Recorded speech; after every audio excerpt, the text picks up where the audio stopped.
amigos da Ideia do Jogo, vou voltar a um tema que, quando implantamos essa lista de transmissão, falamos muito sobre direitos de transmissão e a convergência da mídia com o futebol.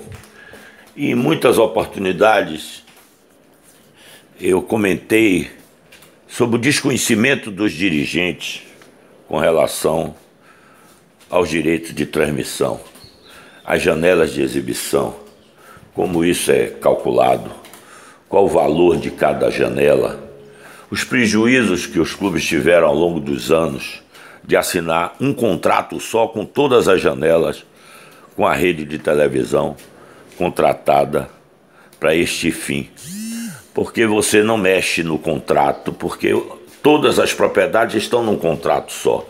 E elas são diferentes uma das outras, né?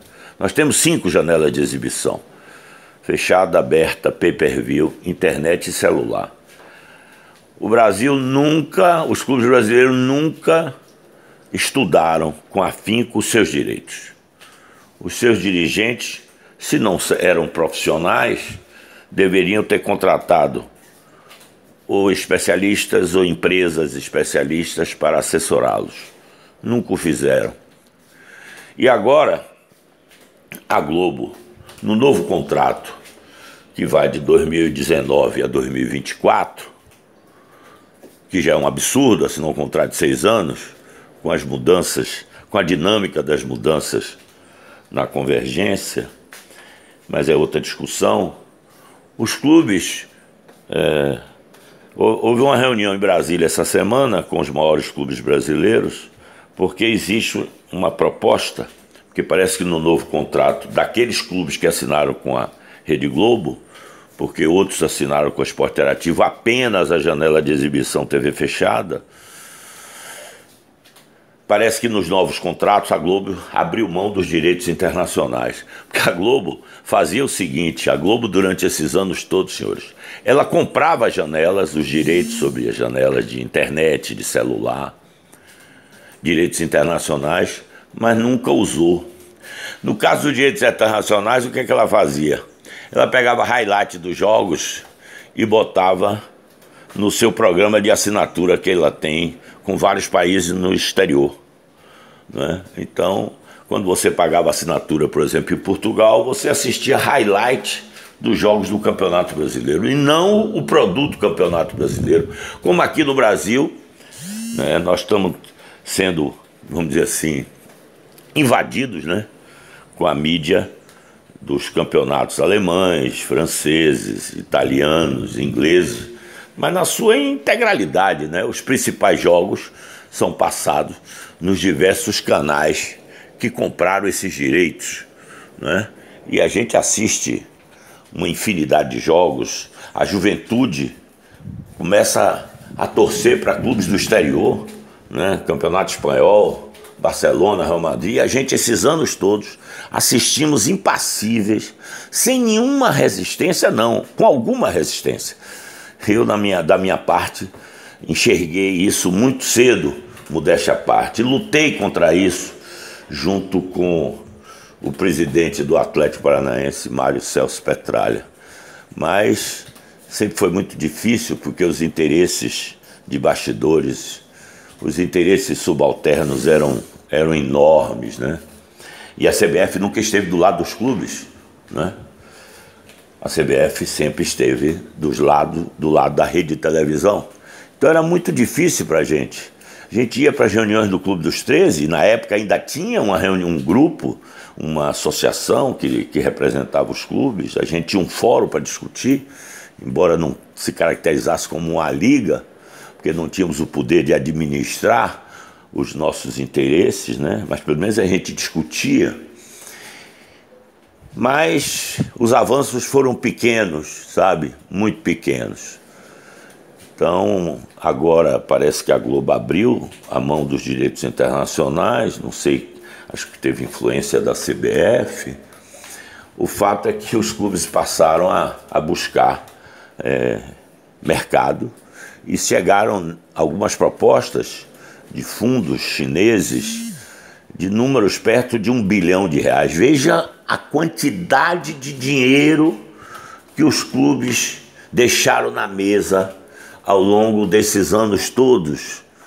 Não vamos muito longe não, vamos considerar a partir da entrada do Vitória no Clube dos 13, em 99, 2000, são 18 anos, né? Se der uma média aí a preço de hoje de 20, 30 milhões para cada clube, faça uma conta. O dinheiro que se deixou na mesa pela falta de profissionalismo do futebol brasileiro e dos nossos queridos dirigentes. E agora o que é pior, né? Nessa reunião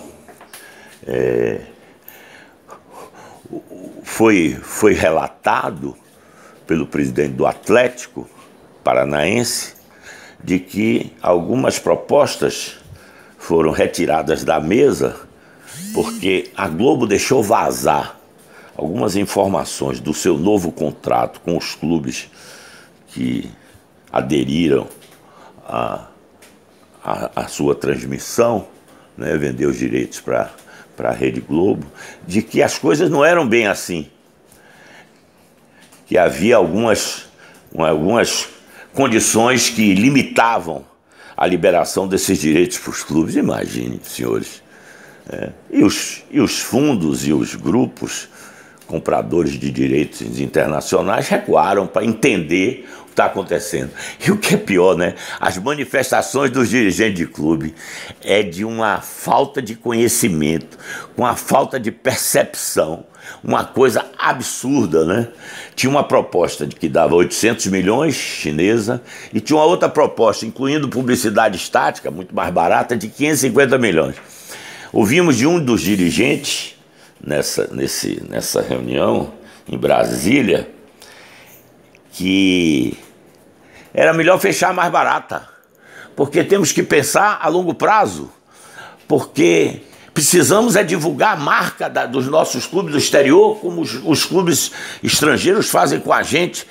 Quer dizer, ele não está discutindo o valor, ele dá para fazer as duas coisas, né? Na hora que ele vende pelo melhor valor, ele também vai divulgar a marca dos clubes. Mas é a pressa, sabe?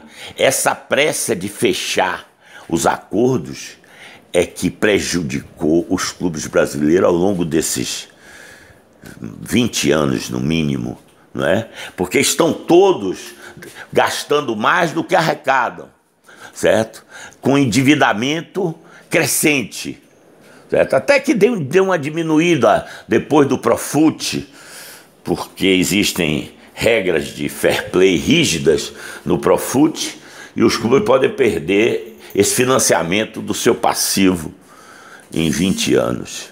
Mas cresceu pouco, mas cresceu, tá certo? Porque se gasta com salários de atletas no Brasil uma coisa absurda, completamente fora da realidade do continente.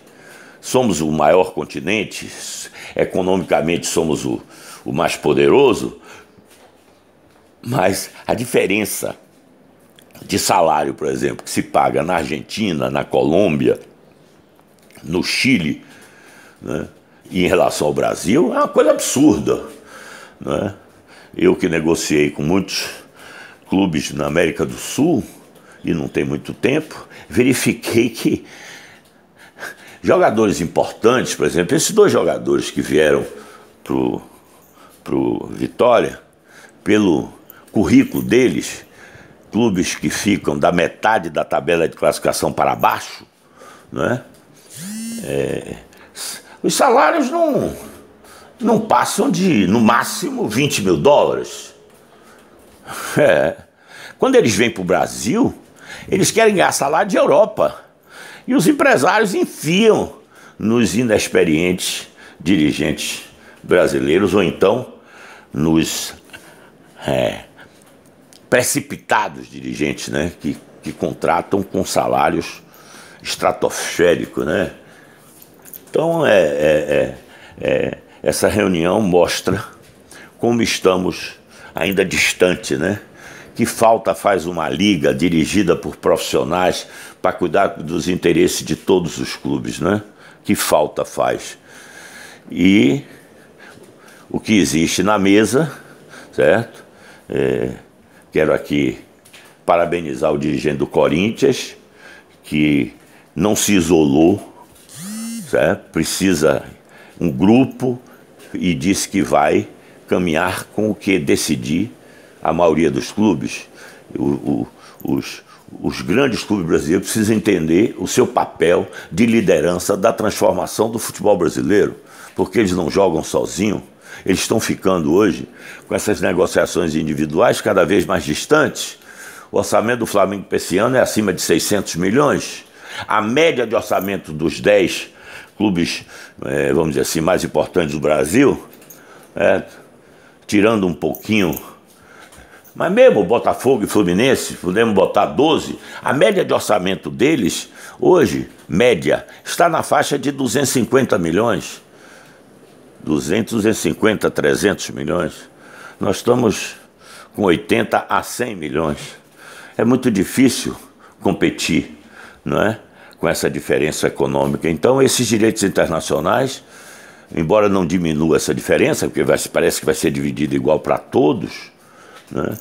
Mas pelo menos vai dar. Se fechar por esse número, se não houver, mais uma vez, uma dificuldade criada pela Rede Globo, né? Porque ou fecha com todos ou não fecha com nenhum, né? Estamos fechando o Campeonato Brasileiro, tem que ser todos, tem que conciliar todos os interesses. E aí quando se negocia separado, né, um não sabe o que o outro está assinando. Veja o prejuízo que dá a falta de uma liga, né, para cuidar dos interesses de todos. E agora, quem está negociando os direitos nacionais não sabe o que o Cruzeiro assinou, o que o Corinthians assinou, o que o Flamengo assinou com a Rede Globo de televisão. Então, caso essas dificuldades sejam superadas, podemos dizer que vamos ter aí mais 30 ou 40 milhões para cada clube. Para o Flamengo isso é menos de 10% do seu orçamento, mas por Vitória é quase 50% do seu orçamento. E se tiver inteligência e projeto, o Vitória pode ser beneficiado, assim como os outros clubes que têm níveis de orçamento semelhantes ao Vitória, como o próprio Atlético Paranaense, Sport, Bahia, o Goiás, que está na Série B já há 2 anos, não sei a situação, mas era assim, Curitiba, podem dar uma respirada e podem até experimentar um crescimento, como eu disse, se tiver um projeto consequente e inteligente. Então, essa é um comentário de uma boa notícia, mas vejam as dificuldades pela falta de uma estrutura profissional que agregue os interesses de todos os clubes brasileiros. E a CBF, né, que continua, no caso do futebol brasileiro, sendo muito mais madrasta do que parceira, né, porque a CBF tem que entender que o papel dela é cuidar das seleções, né? Ela já ganha muito dinheiro por conta do marketing dos clubes, da marca dos clubes, dos seus atletas. E é por isso que ela vende a marca seleção. A seleção vem dos clubes, não é? Então, ela precisa cuidar da seleção e os clubes precisam urgentemente de uma liderança num clube grande para poder finalmente termos a Liga Nacional de Clubes. Nós somos o único país desse mundo do futebol profissional que não temos uma liga. Veja, senhores, o atraso, né, e o prejuízo para o futebol brasileiro ao longo de todos esses anos. Um abraço.